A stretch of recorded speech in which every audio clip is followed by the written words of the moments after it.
பெருசாக ஒன்றும் இல்லை. ஓ எப்படியே புதிய காலத்துக்காலம் ஊர்வலம் அதுவும் கூட்டமைச்சு போட்டு விட்டு சரி வர போகிறது இல்லை. ரெண்டையில இருந்தாவது ஒரு புது லைன் எடுக்கணும்.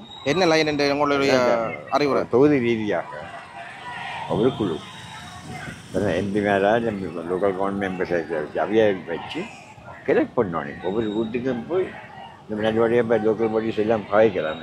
போய் யாரம்மா காணாமல் போனது, இப்போ காணாமல் போனது, உங்கள் கொள்ளியோட போனது, தனியாக போனது, பேர் பேசும் அப்படின்னு அந்த டீட்டெயில்ஸ் எடுத்து நாங்கள் பேருந்து ஒரு கமிட்டி இருந்து ஒவ்வொரு இடத்தையும் யாராருக்கு டிசர்விங் தனியாக பிள்ளைகள் மட்டும் துளைச்சிருந்தால் பிள்ளைகளுக்கு உதவி செய்யக்கூடிய மாதிரி ரெக்கமெண்ட் பண்ணி. உண்மையில எனக்கு தெரிஞ்ச அளவுக்கு ஐயா ஒரு பழம்பெரும் அரசியல்வாதியண்டா எனக்கு உங்களை மட்டும்தான் தெரியுது.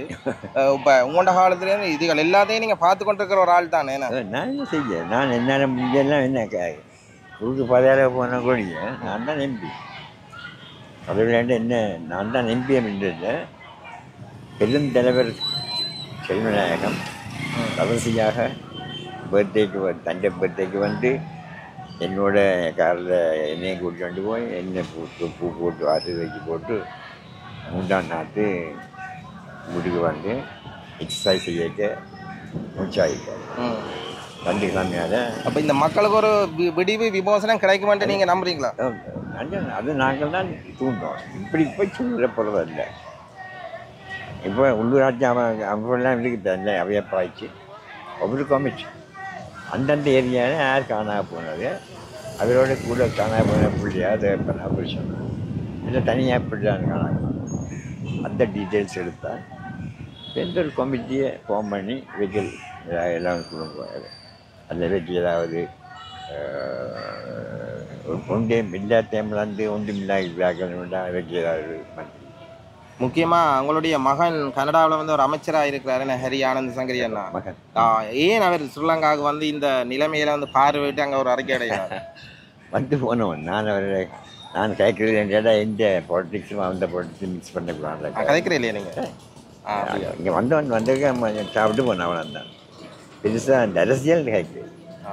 நானும் கேட்குறதுன்னு அவனு கேட்க மாட்டான். ஆனால் தந்த வேலையை செய்கிறான்.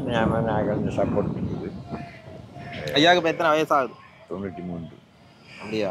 ஆண்டவன் என்ன ஈரோடு வச்சுக்கிறது என் கடமை என்ன முடியல. கண்டிப்பாக கடமை என்ன முடியலை. அந்த கடமையை மக்களுக்காக செய்யுங்க. ஏன்னா இனி வரும் காலங்களில் இருக்கிற காலங்களில் மக்களுக்கு கடமைக்கு ஒன்று தான் நான் இங்கே வந்தது. நான் 60 வருஷம் எம்பி லாயராக ப்ராக்டிஸ் பண்ணக்கூடிய வாய்ப்பு இழந்தவன். கலெக்டர் விட்டவன். நேற்று சர்டிஃபிகேட் எடுத்து பார்த்தா நான் 88 வருஷம் நான் கோர்ட்டுக்கு போயிருக்கலாம், உறுதி எழுதியிருக்கலாம். ஒரு உறுதி எழுதினாலே உறுதியின் பெருமதியை பொறுத்து கோடிக்கணக்கில் சம்பாதிக்கலாம். நீங்கள் ஒரு சட்டத்தரணியா?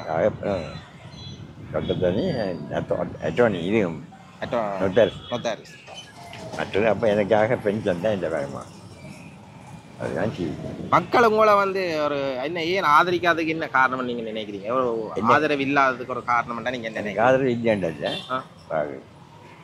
ஒரு பத்திரிகை நான் போய் சொல்ல மாட்டேன். சில பத்திரிகைகள் திட்டம் போட்டு என்னை சொல்லுவாங்க. உலகம் முழுக்க நான் கவர்மெண்ட்டில் ஒரு பழம்பெரும் அரசியல்வாதியாக இருக்கிறீங்க. அதான் என்ன அங்கே இப்போ எனக்கு ஒரு ரிவார்டு கிடைச்சது $100,000. அந்த 10 கோடி ஒரு பேப்பராக எழுதுனான். லாஸ்ட்டில் யார் பிறந்தாலும் தெரியாது, சொந்த பேர் போட தெரியாது, தகப்பட்ட பேரை போட தெரியாது. மறுபக்கமாக எழுதுகிறான் என்ன தாக்கி எங்கேயோ காசு வாங்கினேன் இங்கே வாங்கினேன் அப்படி சொந்தமாக சொல்லிட்டுருவோம். அதை போடுற பேப்பர் இருக்குது தானே. எங்கே இந்த பேப்பரில் எங்கே இந்த பேர் வெளியில் பாரு இடாது. எனக்கு காசு கொடுக்குறேன்.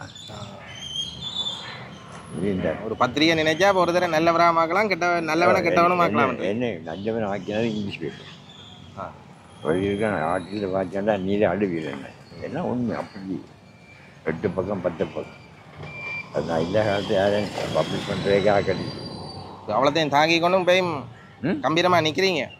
நான் சோய மாட்டேன், தோல்வியை கண்டு விட மாட்டேன். நீங்கள் அவங்க இருந்தாங்க சொந்த இடம். நான் ஜால் பண்ணுவேன். எவ்வளோ சிவங்கோயில் அடி அவைக்கு சொன்னீங்கன்னா என்ன தெரியும்? அப்படியா? அப்பா அம்மா பக்கத்து வீட்டுக்காரே சொன்னீங்க என்ன தெரியாதாக இருக்க முடியாது. நான் 93 தான் மிக நன்றி நன்றி நன்றி உங்களோட கதைக்கு வந்தேன். நான் அதை நாட்கள் இல்லா நேரம் நல்ல நேரம் கிடைச்சிருக்கு. ஓகே ஐயா நன்றி. இப்போ இனி வரும் இருக்கிற காலத்திலேயாச்சும் மக்களுக்கு ஏதாச்சும் நான் இப்போ வந்தேன் அதானா மக்களுக்கு இதை விட அடுத்தபடி ஏதாச்சும் செய்ய முடிஞ்சா செய்யுங்க. அடுத்தபடிக்கு கூப்பிட்டால் போவேன். எந்த சக்தி இருக்க வரைக்கும் அப்படியா கதை எழுதக்கூடிய எழுதி காட்டி கொண்டிருக்கேன். நன்றி ஐயா நன்றி. செஞ்சேன்.